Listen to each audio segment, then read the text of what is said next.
လူတော်များများကအောင်မြင်ခြင်းနဲ့ဆိုလို့ရှိရင်တော့အလုပ်ပဲပြပြထန်လုပ်ရမယ်လို့ထေကြတယ်အဲ့ဒီထမ်းမှာလည်းယူရလဲပါခဲ့တယ်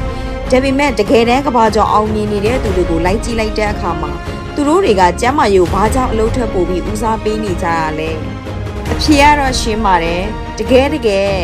ခန္ဓာကိုယ်ကကျမတို့ရဲ့အကြီးမားဆုံးသောပိုင်ဆိုင်မှုကျမတို့ပိုင်တဲ့ပိုင်ဆိုင်မှုတစ်ခုပါပဲဒီခန္ဓာကိုယ်ကိုဘလို့ပုံစံမျိုးထားမလဲကျမတို့ပိုင်ဆိုင်တဲ့ခန္ဓာကိုယ်တွေကို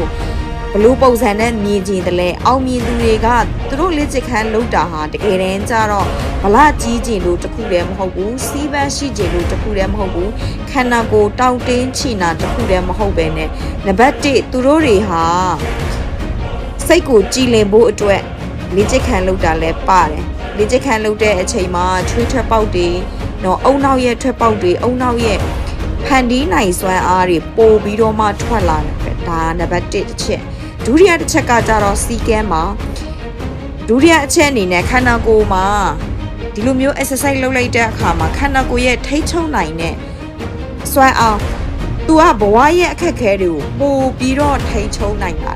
ခန္ဓာကိုယ်ကိုထိတ်ချုံနိုင်တယ်ဆိုရင်ဘဝရဲ့အခက်အခဲကိုထိတ်ချုံနိုင်တယ်ဆိုတဲ့အဓိပ္ပာယ်မျိုးပေါ့နောက်ဆုံးတစ်ချက်ကကြတော့ energy ပါတနေ့ကုန်အလုပ်ကိုပင်ပန်းအလုံးလုံးထားဖို့အတွက်ခန္ဓာကိုယ်မှာစွမ်းအင်တွေကကုန်ခန်းနေပြီဖြစ်တယ်အဲ့ဒီကုန်ခန်းသွားတဲ့စွမ်းအင်တွေပြန်လည်ရရှိဖို့ဆိုလို့ရှိရင်တော့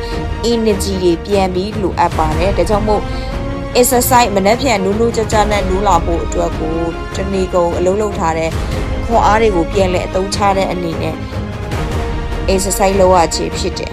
။အရင်ဆိုရင်ကျမလည်းပဲကျမ်းမာရေးတိမ်ပြီးမဆိုင်ဖြစ်ဘူးမလုံးဖြစ်ဘူး။ဘာကြောင့်လဲဆိုတော့ငါကျမ်းမာရေးမကောင်းဘူးဒီလို exercise တွေမလုံးနိုင်ဘူးဆိုပြီးကိုအလိုလိုက်ခဲ့တယ်။တကယ်အခုလိုမျိုးလေ့ကျင့်ခန်းတွေလုံးလိုက်တဲ့အခါကျတော့ကိုပို့ပြီးယုံကြည်မှုရှိလာပြီးအလုပ်တွေလုပ်တဲ့အခါမှာအရင်အထက်ပို့ပြီးတော့ဉာဏ်ဆက်တက်ကြွလာဒီကုန်းချုပ်အနေနဲ့ကကြတော့အောင်မြင်မှုဆိုတာအဝေးကြီးမှာမဟုတ်ပါဘူးအောင်မြင်မှုတစ်သေးလေးကနေစပြီးတော့နေတိုင်းကိုကျမ်းမာရေးကူးဆိုင်တဲ့အလေးလေးပုံမှန်ချိန်နဲ့ကိုလိုချင်တဲ့ပထမခြေလမ်းကနေစတင်တဲ့အခါကျတော့ကျမ်းမာပျော်ရွှင်တဲ့ဘဝတွေပိုင်ဆိုင်လာတယ်အဲ့တော့ဒီဗီဒီယိုဖိုင်ကိုကြည့်တဲ့သူနားထောင်နေတဲ့သူဆိုလို့ရှိရင်လည်း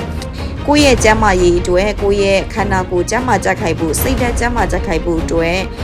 တနေ့ကိုအနည်းဆုံး15မိနစ်ကနေမိနစ်20လုပ်ကြည့်ပါ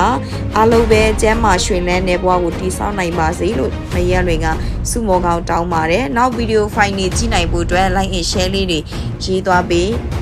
comment လေးတွေမှတ်သွားပေးဖို့ပြောချင်ပါတယ်ရှင်